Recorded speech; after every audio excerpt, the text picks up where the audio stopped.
नमस्कार, good evening, शुभ संध्या। घड़ी पे 8:30 बजते ही वक्त हो जाता है आपके पसंदीदा स्पोर्ट्स कार्यक्रम स्पोर्ट्स कैन का। आज का स्पोर्ट्स कैन लेकर मैं हूं आपके साथ शशांक कुमार, और दिन भर की तमाम खेल खबरों पर चर्चा करने के लिए हमारे साथ हैं senior sports journalist Uttara Ganesan. Uttara, आपका स्वागत है स्टूडियो में। धन्यवाद शशांक। मेजर ध्यानचंद स्टेडियम में 8,000 की पब्लिक और बड़ी उम्मीदें, भारत और जर्मनी के बीच का मुकाबला, पर 2-0 से हारना, कहीं ना कहीं रिजल्ट मजा नहीं आया देखकर।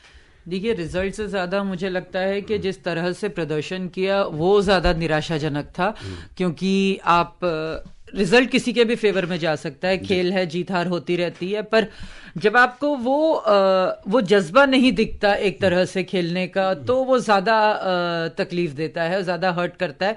और मुझे लगता है कि हम लोगों से ज्यादा उन 8-10 हजार दर्शकों के लिए है जो एक वीक डे में दोपहर के टाइम पे 10-11 साल के बाद वहां पे एक मैच हो रहा है, ओलंपिक का पदक जीत के आई ये टीम, एक उम्मीद लेके आई थी कि रिजल्ट जो भी हो उनको एक अच्छा मैच देखने को मिलेगा। वो जरूर थोड़ा निराश होकर वापस गए होंगे, उनके लिए आपको ज्यादा खराब लगता है। बिल्कुल, और खबरें और भी हमारे पास, विस्तार से चर्चा करेंगे हम उत्तरा के साथ, लेकिन सबसे पहले नजर डाल लेते हैं अब तक की हेडलाइंस पर। नई दिल्ली में हॉकी श्रृंखला के पहले मैच में भारत को जर्मनी ने 2-0 से हराया। भारत और न्यूजीलैंड के बीच दूसरा क्रिकेट टेस्ट मैच कल से पुणे में। भारत और न्यूजीलैंड की महिला क्रिकेट टीम के बीच पहला एक दिवसीय क्रिकेट मैच कल अहमदाबाद में खेला जाएगा। भारतीय राइफल संघ ने देश की पहली निशानेबाजी लीग शुरू करने की घोषणा की, और अंडर 17 एशियाई कप फुटबॉल के पहले मैच में भारत ने ब्रुनई को 13-0 से हराया।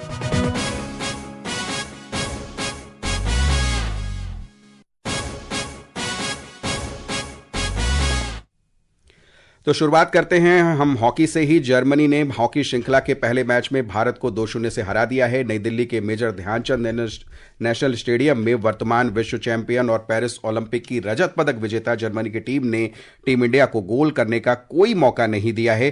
क्या कुछ हुआ है, सुनते हैं सरफरोजी की इस रिपोर्ट में। भारतीय हॉकी टीम पेनल्टी कॉर्नर को गोल में तब्दील नहीं कर पाने की कमजोरी से कब उभरेगी, ये बड़ा सवाल सभी हॉकी प्रेमियों को सता रहा है। टीम इंडिया इसी कमजोरी के कारण आज युवा जर्मनी की टीम से हार गई। 8 पेनल्टी कॉर्नर और 1 पेनल्टी स्ट्रोक मिलने के बावजूद भारतीय टीम गोल नहीं कर सकी। मैच में जर्मनी का शुरू से अंत तक पलड़ा भारी रहा, जिसने भारतीय टीम को पूरे समय दबाव में रखा। पेरिस ओलंपिक में 10 गोल करने वाले कप्तान हरमनप्रीत सिंह पेनल्टी स्ट्रोक पर भी गोल नहीं कर सके, जबकि सर्कल के भीतर स्ट्राइकर किसी मूव को गोल तक नहीं पहुंचा सके। आधे से ज्यादा युवा खिलाड़ियों के साथ आई जर्मनी की टीम ने तीसरे ही मिनट में हेनरिक मर्जेंस के गोल से बढ़त बना ली। इसके बाद कप्तान लुकास विनफेडर ने 30वें मिनट में गोल कर टीम को निर्णायक बढ़त दिला दी। जर्मनी गोलकीपर जोशुआ एन ओएंकवू ने भारत के हर वार को नाकाम किया और दुनिया के सर्वश्रेष्ठ ड्रैग फ्लिकर में शुमार हरमनप्रीत को भी खामोश रखा। इस बीच मेजर ध्यानचंद स्टेडियम पर 11 साल बाद हो रहे इस मुकाबले को देखने आए 6 से 7 हजार दर्शकों को भारत के प्रदर्शन से निराशा हाथ लगी। सरफिरोजी, स्पोर्ट्स कैन।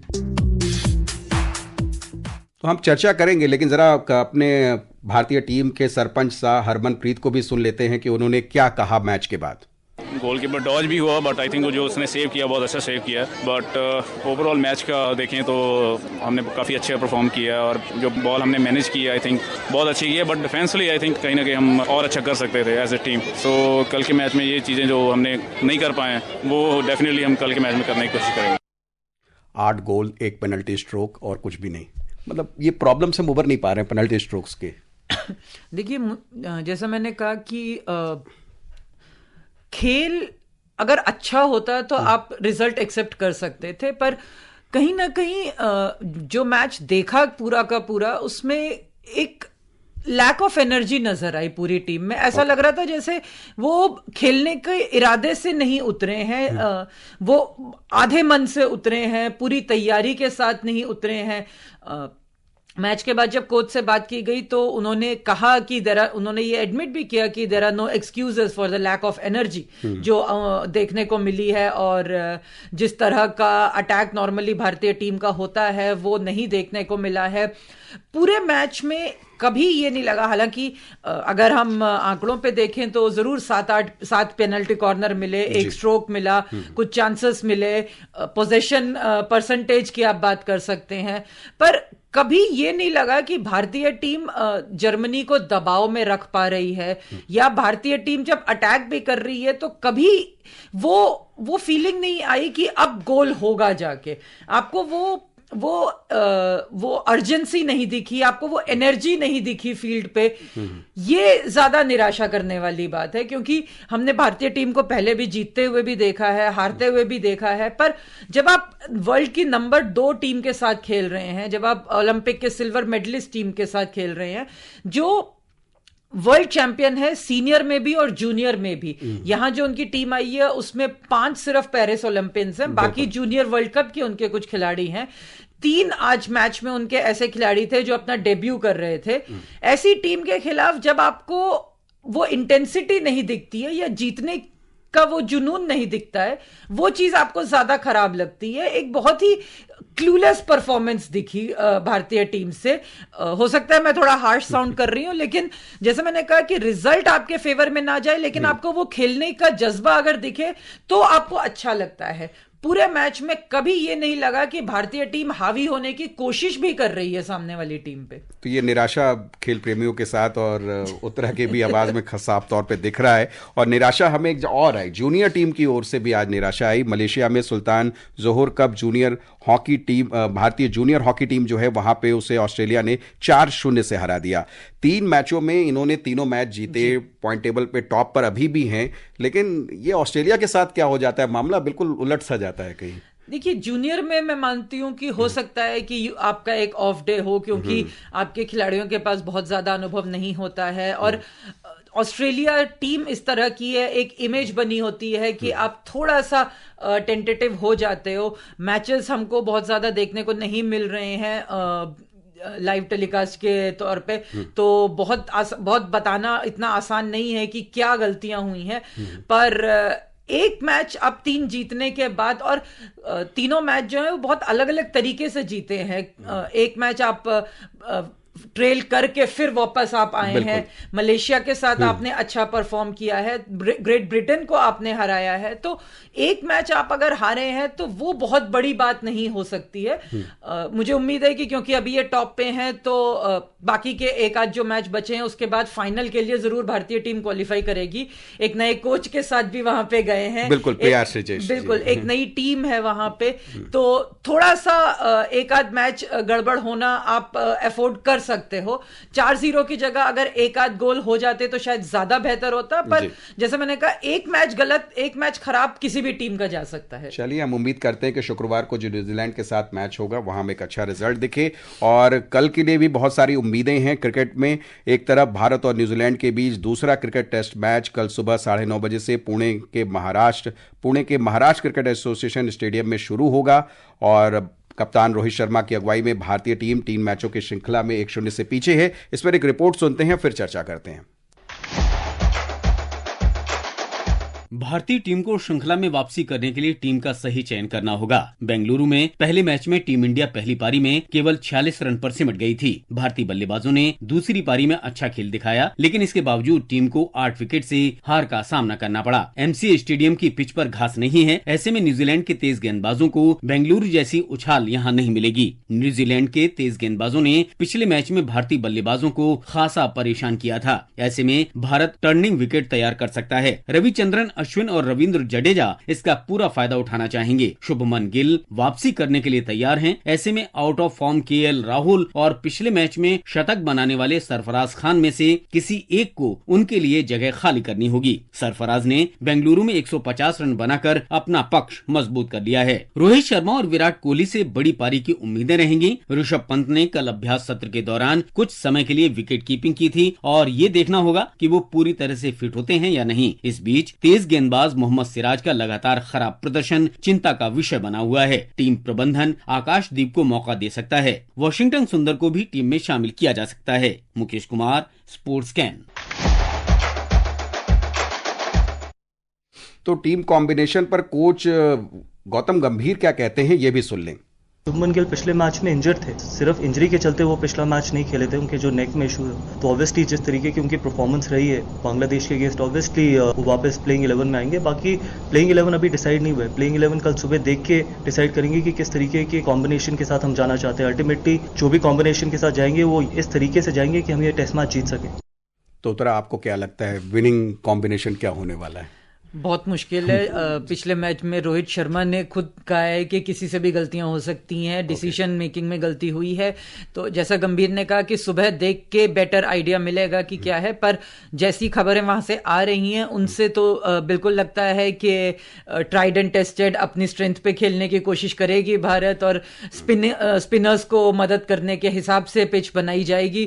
क्योंकि पिछले मैच में भी हमने देखा था कि अगर पहली इनिंग्स छोड़ दी जाए तो सेकेंड में ऐसा नहीं है कि बहुत खराब प्रदर्शन रहा था बैटिंग से, और गेंदबाजी में भी बुमराह ने पहले 2 विकेट जरूर निकाले थे, लेकिन इतना कम टारगेट था कि अगर 107 की जगह 150 या 200 का भी टारगेट होता तो शायद भारतीय टीम थोड़ा सा बेटर खेल पाती। उसको डिफेंड करने थोड़ा सा ज्यादा आसान हो जाता है। 100 रन का टारगेट कोई भी टीम डिफेंड करने के लिए रियलिस्टिकली सोचती नहीं है उस तरह से। तो उस हिसाब से मुझे लगता है कि पुणे में जरूर बेटर विकेट होगी भारतीय टीम के हिसाब से। जहां तक शुभमन गिल की बात है, अगर वो वापसी करते हैं तो कॉम्बिनेशन बिठाने के लिए जरूर थोड़ी सी मेहनत करनी पड़ेगी भारतीय टीम को। अगर आप केएल राहुल को बाहर करते हैं तो कीपिंग के लिए किसको करेंगे? क्योंकि अगर ऋषभ पंत अभी भी 50-50 हैं तो ध्रुव जुरेल 12th मैन थे पिछली बार, उनको खिलाया गया था। बट क्या ध्रुव जुरेल से ही कराएंगे फिर से ये? उनको प्रॉपर प्लेइंग 11 में लेके आएंगे। अगर ऋषभ पंत कीपिंग करते हैं तो बहुत चीजें आसान हो जाएंगी, पर जैसा गंभीर ने कहा कि जब तक पूरी फिटनेस का नहीं पता चलेगा वो कल सुबह ही डिसाइड कर पाएंगे। चलिए हम देखते हैं क्या कुछ रहता है। महिला क्रिकेट की ओर भी रुख कर लेते हैं। भारत और न्यूजीलैंड की महिला क्रिकेट टीम के बीच पहला एक दिवसीय क्रिकेट मैच कल दोपहर 1:30 बजे अहमदाबाद में खेला जाएगा। सुनते हैं ये रिपोर्ट। टीम इंडिया को विकेटकीपर बल्लेबाज ऋचा घोष की सेवाएं नहीं मिलेंगी, जो 12वीं की परीक्षा देने के कारण इस श्रृंखला में नहीं खेल पाएंगी। अनुभवी ऑलराउंडर आशा सोबाना भी चोटिल होने के कारण चयन के लिए उपलब्ध नहीं हैं। तेज गेंदबाज पूजा वस्त्राकर विश्व कप के दौरान चोटिल हो गई थीं और इसलिए उन्हें विश्राम दिया गया है। भारतीय टीम में तेजल हस्बेंड्स, साइमा ठाकुर और प्रिया मिश्रा के रूप में कई नई खिलाड़ियों को शामिल किया गया है। शेफाली वर्मा और स्मृति मंधाना की सलामी जोड़ी भारतीय टीम की मजबूत कड़ी है। हरमनप्रीत और जेमिमा रॉड्रिग्स को हमेशा की तरह मध्य क्रम में महत्वपूर्ण भूमिका निभानी होगी। प्राची प्रिया, स्पोर्ट्स कैंप।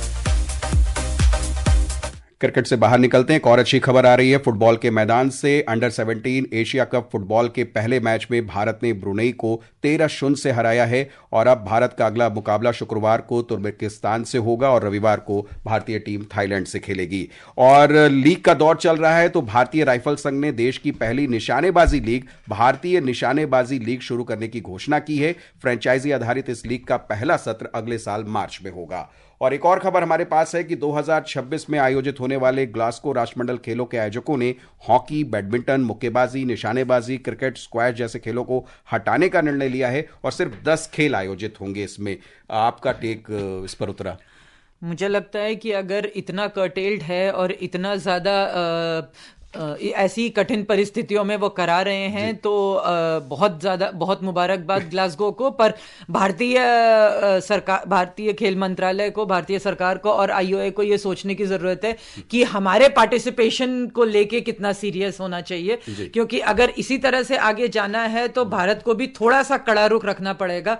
जिस तरह के खेल इंक्लूड किए गए हैं मुझे नहीं लगता बहुत ज्यादा भारत को फायदा है इसमें पार्टिसिपेट करने का। निश्चित तौर पे, क्योंकि बहुत सारे मेडल्स तो हमारे चले जाएंगे और समय नहीं है ज्यादा बातचीत का। उत्तरा, आप स्टूडियो में आए इसके लिए बहुत बहुत शुक्रिया। धन्यवाद। और चलते चलते श्रोताओं, आपको मुख्य समाचार एक बार फिर से बता देते हैं। नई दिल्ली में हॉकी श्रृंखला के पहले मैच में भारत को जर्मनी ने 2-0 से हराया।